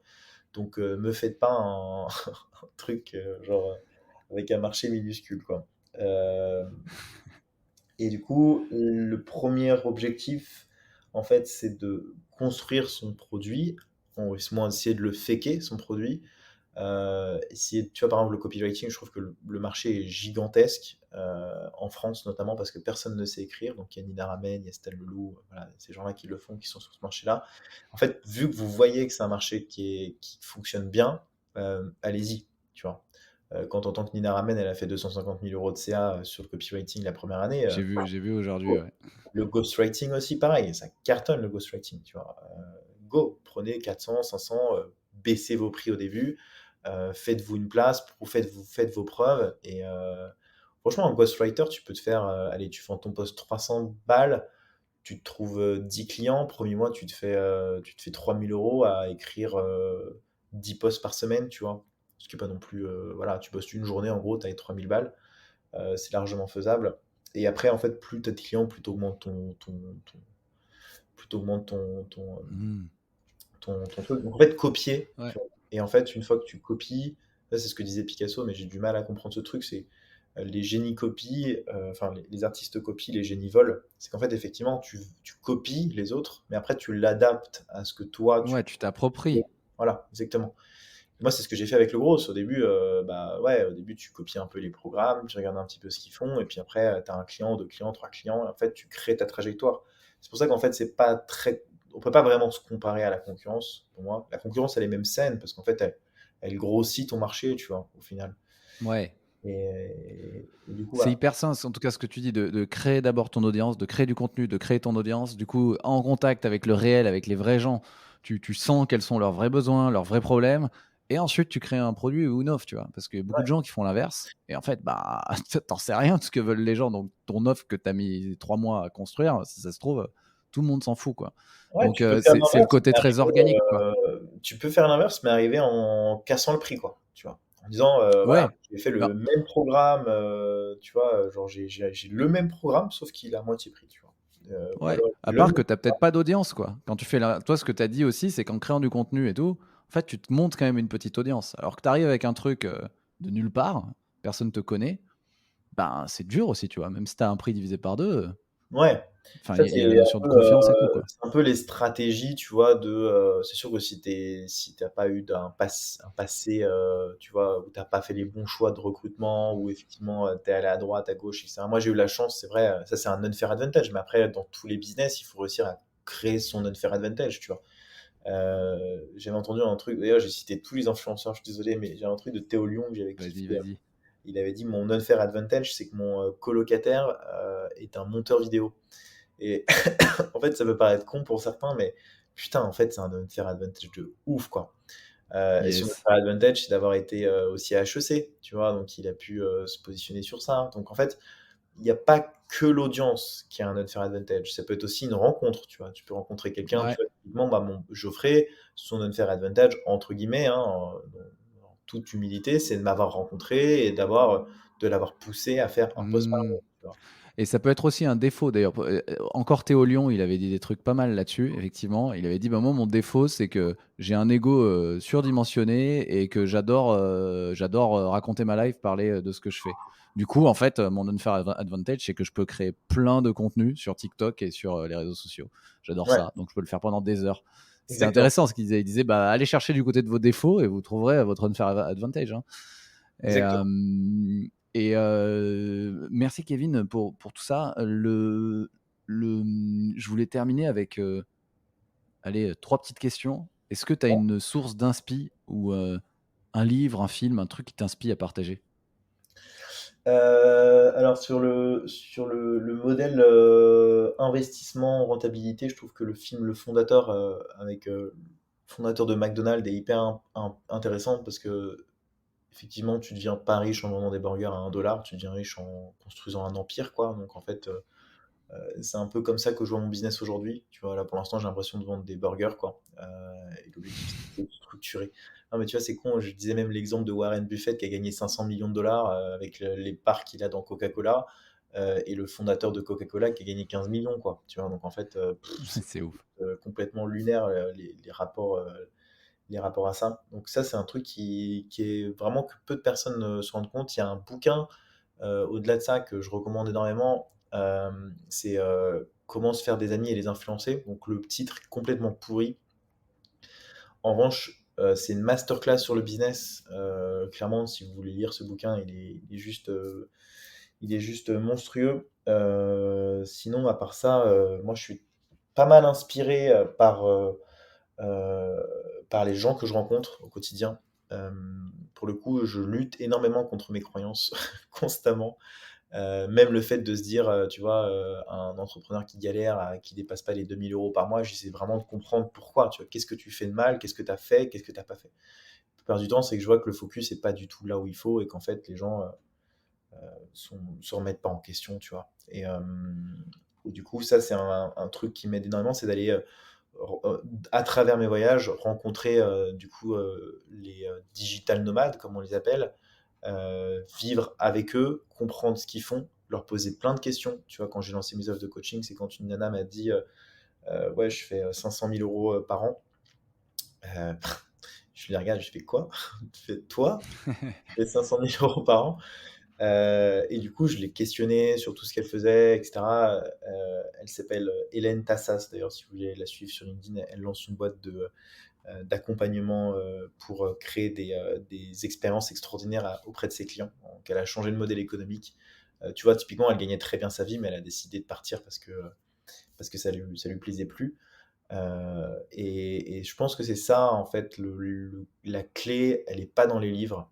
La clé, elle est dans les rencontres et dans la capacité que vous allez avoir à vraiment vous intéresser à quelqu'un, même si c'est un bullshitter, en fait. Ça peut être inspirant, ce qu'il vous dit. Euh, Hmm. Ne serait-ce que par son état d'esprit, ne serait-ce parce qu'il a vécu, ne serait-ce par sa résilience, qui se met en avant et qui gonfle son CA, c'est pas très grave. Au final, ce qui compte, c'est de voir qu'il y a peut-être quelque chose à faire avec ce qu'il raconte, tu vois. Euh, Ouais. voilà. Ça me fait une bonne transition vers une autre question. C'est puisque tu parlais des gens qui t'inspirent, de tes contacts. Moi, je voulais savoir qui, dans tes contacts, dans tes proches, dans les gens qui t'inspirent, tu me recommanderais d'inviter sur Work in Progress, qui est un podcast sur le futur du travail. Moi, je te dis, Ruben, c'est hyper inspirant. Ruben Tayeb, c'est hyper inspirant parce que le mec a fait une agence, donc il connaît bien le système d'avoir des employés et de baisser sa rentabilité. Puis il a fait de la formation comme moi, donc il s'est rendu compte, putain, c'est ouf, il fait beaucoup d'argent. Et puis maintenant, il s'est mis dans le ghostwriting. Donc tu vois, il a changé 3 fois de modèle et il va peut-être encore changer de modèle dans un mois, tu vois. Il va se mettre dans l'influence, etc. Donc lui, c'est un mec vraiment bien que tu pourrais interviewer. Il y a aussi Onur. Alors, il a un nom de famille qui est un peu difficile à épeler. Et je vais essayer de te le donner tout de suite. C'est Onur Karapinar. C'est un créateur aussi de contenu qui a écrit un best-seller sur la productivité. Donc c'est quelqu'un que j'avais rencontré aussi à The Family, qui est très très très très très intelligent. Il a des styles de vie, tu vois, et des façons de progresser dans sa vie qui sont très intéressantes. C'est vraiment un gros mindset pur et dur, quoi. Tu vois. Il essaie Ok. continuellement de se rendre meilleur chaque jour. Donc il aura sûrement des tips de productivité à te donner.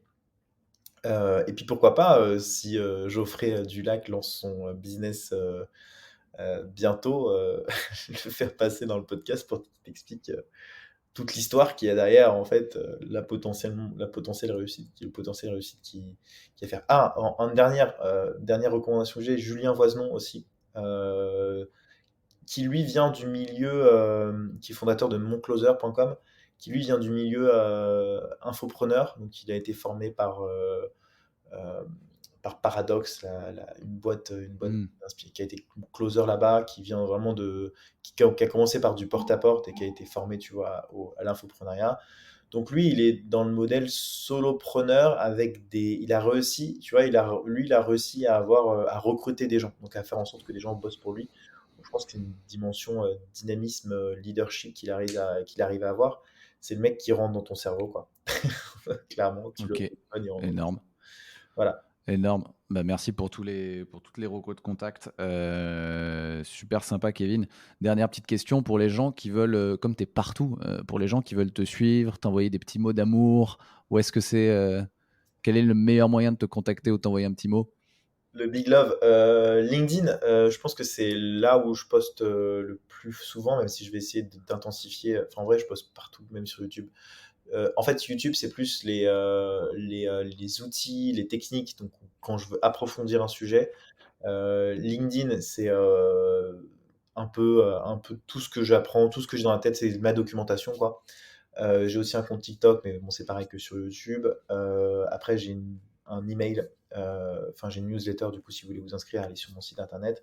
Mais globalement, là où vous pourrez, je pense, me plus le voir, c'est LinkedIn si vous voulez me parler et YouTube si vous voulez regarder ce que je fais.